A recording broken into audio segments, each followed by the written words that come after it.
नमो बुद्धाय. सप्रेम जय भीम. बुद्ध आणि चातुर्वर्ण्य. वेदप्रणीत आदर्श समाज म्हणजे चातुर्वर्ण. वेदानुसार समाजाने 3 अटी पाळल्या पाहिजेत. पहिली अट म्हणजे समाजात 4 वर्ण असले पाहिजेत, जसे ब्राह्मण, क्षत्रिय, वैश्य आणि शूद्र. ही झाली समाजाची रचना.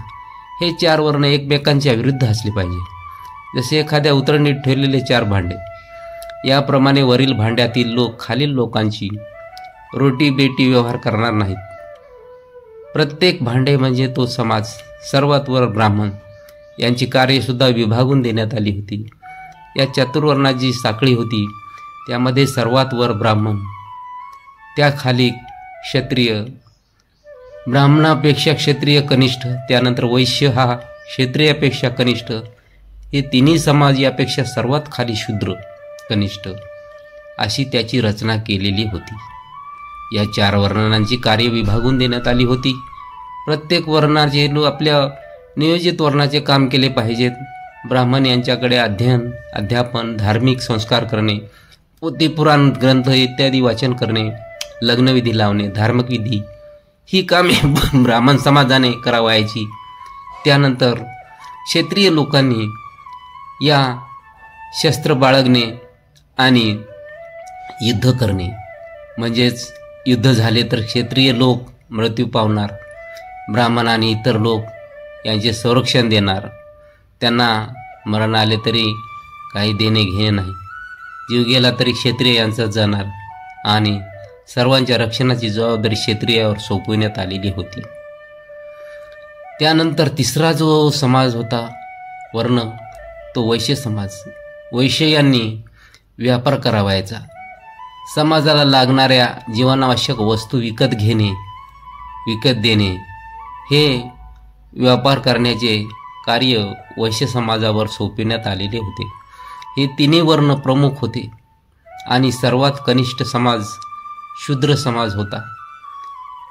समाज जो अत्यंत वाईट वागणूक देण्यात येत होती, अशा समाजाला सर्व तिन्ही समाजाची चाकरी करायचे काम देण्यात आलेले होते.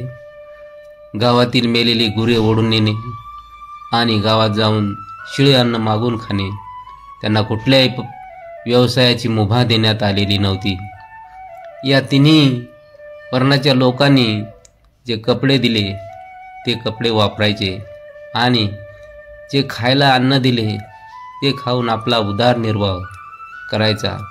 तसेच त्यांना शिक्षणाची सुद्धा मुभा देणं होती. त्या काळी स्त्रिया आणि शूद्र यांची परिस्थिती इतकी भयानक होती की एखाद्या गुलामाप्रमाणे त्यांना हा समाज राबीत होता. आणि या चातुर्वर्णी व्यवस्थेला त्या काळी आदर्श समाज रचना म्हणून ते गणल्या जात असे. परंतु हे भगवान गौतम बुद्ध यांना अजिबात पटत नव्हते.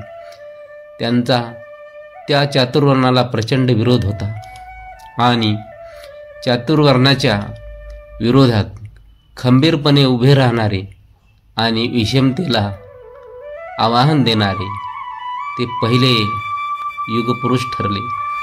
भगवान बुद्ध हे चातुर्वर्ण्याच्या विरोधात काम करत आहेत असे त्यांना वाटल्यानंतर त्यांनी भगवान बुद्धांना अनेक प्रकारे त्रास देण्याचा प्रयत्न केला.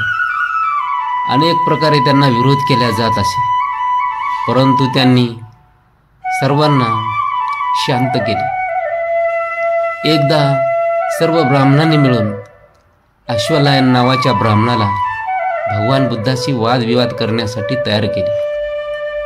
त्यानंतर अश्वलायन हा भगवान बुद्ध यांच्याकडे गेला आणि त्यांनी बुद्धांना प्रश्न केला, हे गौतमा, ब्राह्मण लोक असे म्हणतात की ब्राह्मण हे चतुर्वर्णामधून सर्वश्रेष्ठ आहेत, कारण ब्राह्मण हा ब्रह्माच्या मुखातून जन्म घेतलेल्या ब्राह्मणाचा वंशज आहे आणि ते त्यांचे वारसदार आहेत.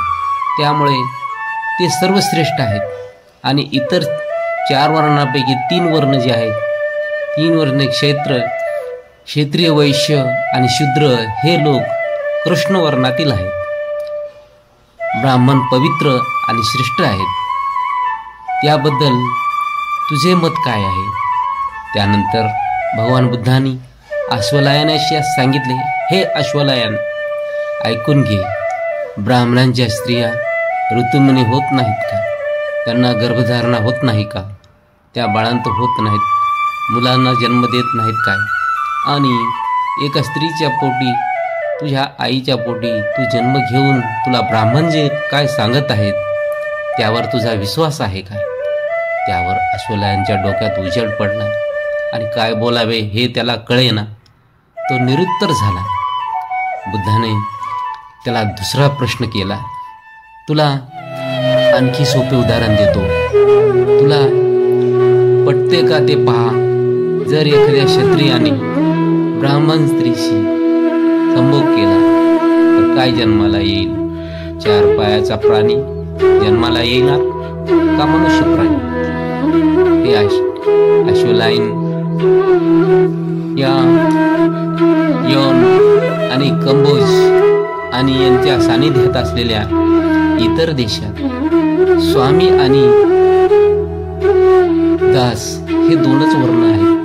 मग तेथे स्वामी आणि दास यांचा, दासांचा स्वामी होऊ शकतो आणि स्वामींचा दास होऊ शकतो, हे तू ऐकले आहेस का? त्यावर अश्वलायन यांनी सांगितले, होय मी ऐकले आहे. चातुर्वर्ण ही समाजरचना, आदर्श समाजरचना आहे, तर ती इतर देशात का नाही? अश्वलायन यास जातीपाती विषमता यावर काहीही बोलता येत नव्हता. पूर्णपणे तो निरुत्तर झाला आणि शेवटी बुद्धाला लीन झाला आणि बुद्धाचा अनुयायी बनला. श्रद्धावान बुद्ध उपासक, उपासिका आणि श्रोते हो, हा व्हिडिओ आवडला असेल तर चॅनलला सबस्क्राईब करा आणि लाईक करा.